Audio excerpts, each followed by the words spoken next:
Good morning everyone की अवस्था सबार केमन आछो सबाई आशा करछि सकले भालो आछो आमिओ भीषण भालो आछि।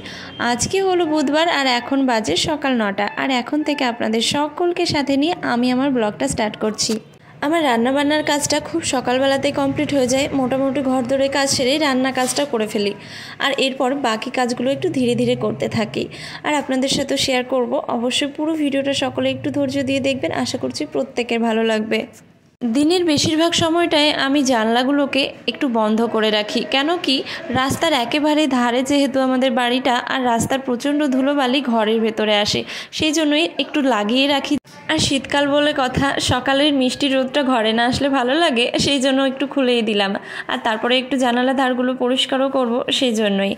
और এই যে আমার একটা অভ্যাসে পরিণত হয়ে গেছে, যখনই একটু কাজবাজ সেরে একটু রেস্ট পাই মানে ঘরের দিকে আসি তখনই কিন্তু আমি ঠোঁটে লিপ বামটা লাগিয়ে নিই। যেহেতু শীতকাল পড়ছে ওই জন্যই ত্বকের তো একটু যত্ন নেওয়া প্রয়োজন। আর আমার কিন্তু এটা খুব অভ্যাস যে মানে ঠোঁটটাকে সবসময় লিপ বামে লাগিয়ে রাখি। তো এই হচ্ছে সকালের কাজবাজ শুরু করে দিয়েছি। জানালাগুলো থেকে প্রচণ্ড ধুলো আসছিল, তো সেগুলো পরিষ্কার করে নিয়ে ঘরটাও আরও একবার ঝাড় দিয়ে নিলাম। যেহেতু সকালে আমি একবার ঝাড় দিয়েছি, আরও একবার পরিষ্কার করে নিলাম। তারপরে এবার ঘরটাকে মুছে নেব।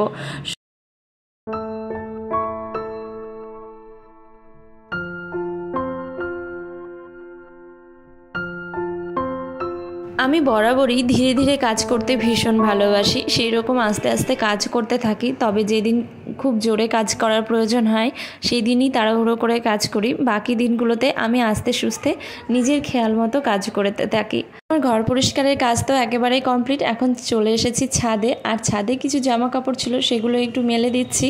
আর এখানে যে পুচকি বাচ্চাটাকে দেখছো এটি আমার ভাসুরের মেয়ে, বড্ড প্রিয় আমার, খুব মিষ্টি, সবসময় আমার সাথেই থাকে। তো সে আমাকে পুজোর ফুল তুলে দিচ্ছিল সকালবেলায়। যেহেতু আজকে আমি ঘুম থেকে উঠেছি ঠিকই, কিন্তু আমি ফুল তোলার কোনো সময় পাইনি, সেই জন্য সে আমাকে ফুলগুলো তুলে দিচ্ছিল। তো এইগুলো রোদ্রে দিয়ে আমি বাসন ধুয়ে নিলাম। কয়েকটাই বাসন ছিল, তো সেগুলো বাসন রান্না বান্না করে যে কটা বাসন হয়েছিল সেগুলো ধুয়ে একেবারে রেডি করে নিলাম। আর এখন সেগুলোকে এক জায়গায় রাখবো, মানে একটু জলটা ঝরতে দেবো, সেই জন্য আমি ঝুড়িতে রেখে দিয়েছি।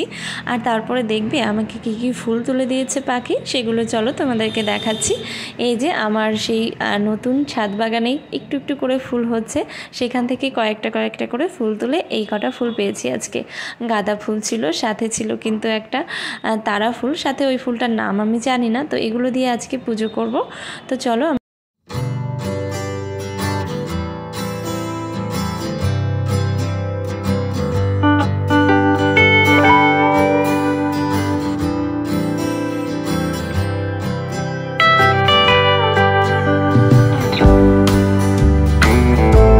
আমার স্নান একদম কমপ্লিট হয়ে গেছে। আর একটু চুলটা বেঁধে নিলাম, যদিও ভেজা চুল পরে শুকিয়ে নেব, এখন যেহেতু পুজো করব তাই চুলটাকে বেঁধে চলে এসেছি ঠাকুর ঘরে।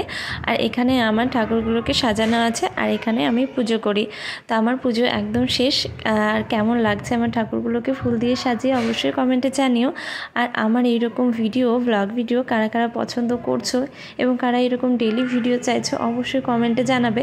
আমি এরকম ভিডিও তৈরি করতে থাকবো। আর ভালো লাগলে অবশ্যই আমার সাথে থেকো সকলে।